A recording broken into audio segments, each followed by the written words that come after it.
OBC के लोगों का समर्थन लिया जाता है और फिर ओबीसी के खिलाफ में ही सारे काम किए जाते हैं। 2014 इलेक्शन के पहले नरेंद्र मोदी जी के द्वारा भावुक होकर यह बात कही गई कि मैं पिछड़ी जाति का हूं, इसलिए मेरा अपमान होता है, और इसके आधार पर ओबीसी का समर्थन, मैं ओबीसी हूं, इसके आधार पर नरेंद्र मोदी जी के द्वारा ओबीसी का समर्थन लिया गया और 2014 के चुनाव में नरेंद्र मोदी जी चुनाव जीतकर देश के प्रधानमंत्री हो गए। प्रधानमंत्री ओबीसी का समर्थन लेकर बनने के बाद ओबीसी के खिलाफ में कई सारे फैसले नरेंद्र मोदी जी के द्वारा किए गए, जिसमें एक बड़ा फैसला 314 ओबीसी के बच्चे जो यूपीएससी की परीक्षा पास किए थे उनकी नियुक्ति को रोकने का काम किया गया। ओबीसी के बच्चों की स्कॉलरशिप बंद करने का काम किया गया और ओबीसी को बजट में कोई प्राविधान नहीं किया गया। तो लगातार आरएसएस बीजेपी के द्वारा ओबीसी का समर्थन हासिल करना और ओबीसी के विरोध में काम करना यह लगातार जारी है। सुप्रीम कोर्ट में नरेंद्र मोदी जी की सरकार के द्वारा ये एफिडेविट दिया गया कि हम ओबीसी की गिनती और जाति आधारित गिनती नहीं कर सकते। देश में जानवरों की गिनती होती है मगर ओबीसी की गिनती नहीं होती है। ये ओबीसी का एक बहुत बड़ा अपमान है। लेकिन अभी जब कुछ दिन पहले राहुल गांधी के खिलाफ में सूरत कोर्ट से फैसला आया और राहुल गांधी की संसद की सदस्यता भी उस फैसले के आधार पर समाप्त कर दी गई, क्योंकि राहुल गांधी जी ने नीरव मोदी को लेकर और ललित मोदी को लेकर और नरेंद्र मोदी को लेकर जो बयान दिया था उसके आधार पर यह फैसला आया। तो अभी भाजपा के द्वारा लगातार इस बात का प्रोपेगेंडा किया जा रहा है और ओबीसी के लोगों को गुमराह करने की कोशिश की जा रही है कि राहुल गांधी ने जो नीरव मोदी के खिलाफ बोला, जो ललित मोदी के खिलाफ बोला, वो ओबीसी समाज का अपमान है। लेकिन सवाल यह है कि क्या नीरव मोदी ओबीसी है, क्या ललित मोदी ओबीसी है? ना नीरव मोदी ओबीसी है, ना ललित मोदी ओबीसी है। इसके बावजूद भी बीजेपी के द्वारा ये मामला खड़ा किया जा रहा है ताकि 52% ओबीसी का समर्थन बीजेपी के लिए हासिल किया जा सके। लेकिन देश में जानवरों की गिनती करना मगर ओबीसी की गिनती नहीं करना, और ऐसे समय में जब पिछले 8 साल से देश के प्रधानमंत्री खुद अपने को ओबीसी कहते हैं और वो खुद ओबीसी हैं, तो भी ओबीसी की गिनती नहीं करना और जानवरों की गिनती करना, ये ओबीसी का सबसे बड़ा अपमान है। इसलिए ओबीसी समाज के लोग अब इस अपमान को बर्दाश्त नहीं कर सकते हैं और इसके खिलाफ में अब हम लोग आवाज उठाने का काम करें। राम मंदिर का ट्रस्ट बनाया गया। जब राम मंदिर का आंदोलन चल रहा था तो उस आंदोलन में ओबीसी के लोगों को आगे किया गया, चाहे वो विनय कटियार हो, चाहे वो कल्याण सिंह हो, चाहे उमा भारती हो, चाहे प्रवीण भाई तोगड़िया हो, चाहे रितंबरा हो, तमाम ओबीसी के नेताओं को आगे किया गया।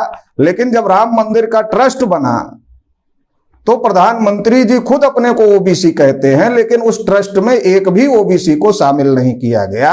ये तमाम उदाहरण इस बात को साबित करते हैं कि बीजेपी के द्वारा, आरएसएस के द्वारा लगातार ओबीसी के लोगों का समर्थन हासिल किया जा रहा है और ओबीसी के खिलाफ में फैसले किए जा रहे हैं।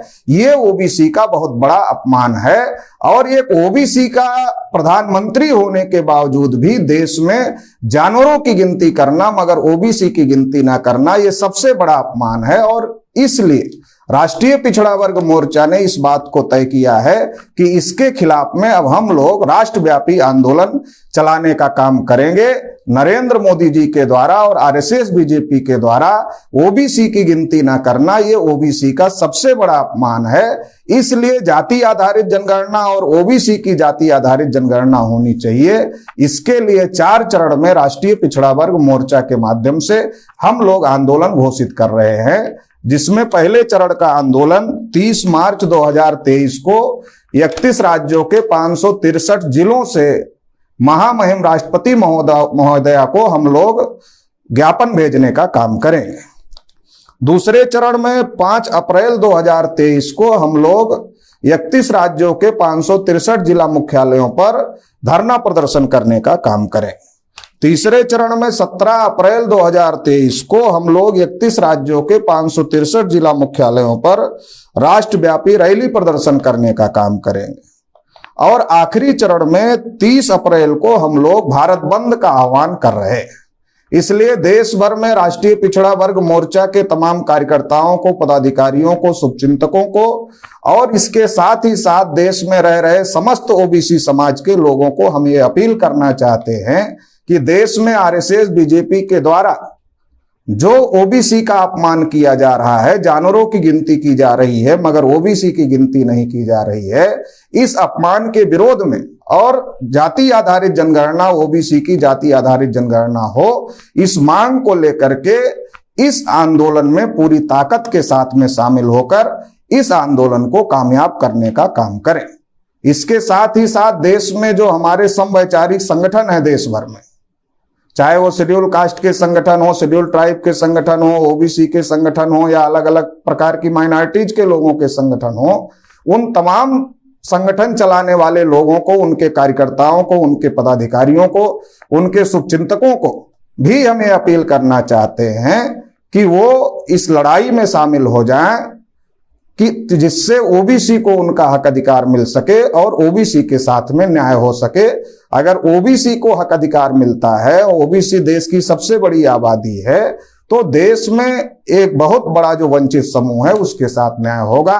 तो इसलिए तमाम एससी, एसटी, ओबीसी माइनॉरिटी के लोगों को, उनके संगठन चलाने वाले लोगों को, जिनको इस बात में आस्था और विश्वास है कि सबके साथ न्याय होना चाहिए, वो सभी लोग इस आंदोलन में शामिल होकर इस आंदोलन को कामयाब करने का काम करें।